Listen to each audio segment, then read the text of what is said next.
पूजिताय गुरुदैवताय गुरुकुलस्थायिने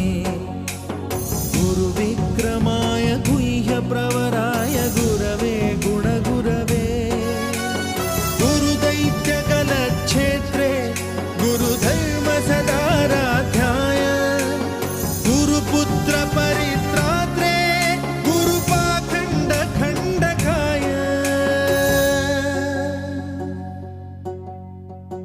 गीतसाराय गीततत्त्वाय गीतगोत्राय धीमहि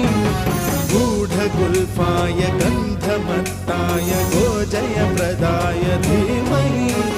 गुणातीताय गुणाधीशाय गुणप्रविष्टाय धीमहि